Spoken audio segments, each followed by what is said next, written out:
এই ভিডিওতে আমি পড়বো পিপিএম সম্বন্ধে। পিপিএম মানে আসলে কি বোঝায়? পিপিএম মানে হচ্ছে পার্টস পার মিলিয়ন।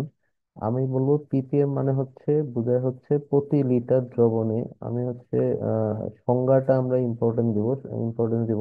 প্রতি লিটার দ্রবণে যত মিলিগ্রাম দ্রবণ, যত মিলিগ্রাম দ্রবণ, তার মানে এটার এককটা আসতেছে আমার milligram per litre. Milligram per litre, এটাই মানে হচ্ছে পিপিএম। আমি হচ্ছে একটা অঙ্ক দেখাচ্ছি এখানে যে মোলারিটি থেকে পিপিএম এ কিভাবে বের করতে হয়। আমি যদি বলি 2 মোলার H2SO4, H2SO4 কে পিপিএম এ প্রকাশ করো।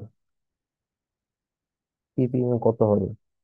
মানে 2 মোলার মানে কি, আমার হচ্ছে আমার শর্টকাট সূত্র কোনো ইউজ করবো না, এটা আমরা বেসিক থেকে আসবো। 2 মোলার H2SO4 মানে হচ্ছে 2 মোল পার লিটার। মানে হচ্ছে 1 লিটার দ্রবণে 2 মোল H2SO4 আছে। 2 মোল H2SO4 মানে হচ্ছে 196 গ্রাম।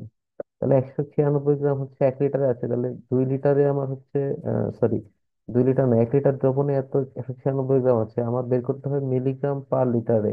তাহলে এটা মিলিগ্রামে নিতে হবে আমার। মিলিগ্রাম মানে কি করতে হবে? 1,000 দ্বারা গুণ করতে হবে, 10 কিউব। তাহলে এটা হচ্ছে মিলিগ্রামে আসলো। এটাই হচ্ছে 1 লিটারে এত হাজার 196 into 10 to the power cube milligram হচ্ছে। তো এই ক্ষেত্রে আমার হচ্ছে এটাই হচ্ছে পিপিএম। তার মানে পিপিএমটা হচ্ছে 196 মিলিগ্রাম পার লিটার অথবা পিপিএম। তো আমরা হচ্ছে শর্টকাট সূত্র ইউজ না করে আমরা হচ্ছে একবার বেসিক থেকে আসলে মনে হয় এই অঙ্কগুলো ইজি হয় আর কি। আচ্ছা, আমি একটা সিমিলার আরেকটা দেখাচ্ছি। এখানে আমি যদি বলি নর্মালিটি দেওয়া আছে, তো নর্মালিটি থেকে আমরা হচ্ছে পিপিএম বের করব। নর্মালিটি যেন two normal H2SO4, 2 normal H2SO4 কে আমি পিপিএম প্রকাশ করব। 2 নর্মালকে আমি হচ্ছে আমার যেটা ইজি হয় ফার্স্টে হচ্ছে আমার 2 নর্মালিটিকে আমি হচ্ছে ইয়াতে নিব, মোলারিটিতে প্রকাশ করবো। তাহলে আমরা জানি N=, হচ্ছে SE। তাহলে এই ক্ষেত্রে 2 নর্মাল দেওয়া আছে, S × E হচ্ছে তোমার H2SO4 এর 2 তুল্য সংখ্যা। তাহলে S আসতেছে 1 মোলার। 1 মোলার মানে হচ্ছে 1 লিটার দ্রবণে 98 98 গ্রাম H2SO4। That means 1 mole. 1 mole H2SO4, তাহলে হচ্ছে 98 গ্রাম, যেহেতু আমার হচ্ছে কিছু নেওয়া লাগবে মিলিগ্রামে। তাহলে মিলিগ্রামে নিলে আমার 98 into 10 to the power cube হবে, এটা হচ্ছে মিলিগ্রাম হবে। তো মিলিগ্রাম মানে হচ্ছে 98,000 মিলিগ্রাম। তাহলে আমার আলটিমেটলি আসতেছে 98,000 মিলিগ্রাম পার লিটার, বা তোমার হচ্ছে 98,000।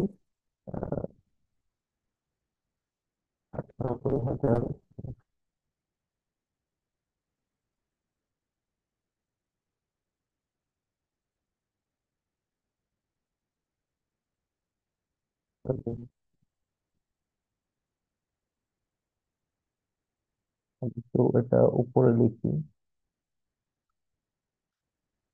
98,000 মিলিগ্রাম পার লিটার বা 98,000 পিপিএম। আশা করি মোলারিটি এবং নর্মালিটি থেকে এই পিপিএম এ কনভার্ট করাটা, এই বেসিক কনসেপ্ট থেকে বের করা ইজি। ওই আমি সূত্র যদি বলি, আমার সূত্র আছে যে আলাদা সূত্র আছে এটার জন্য।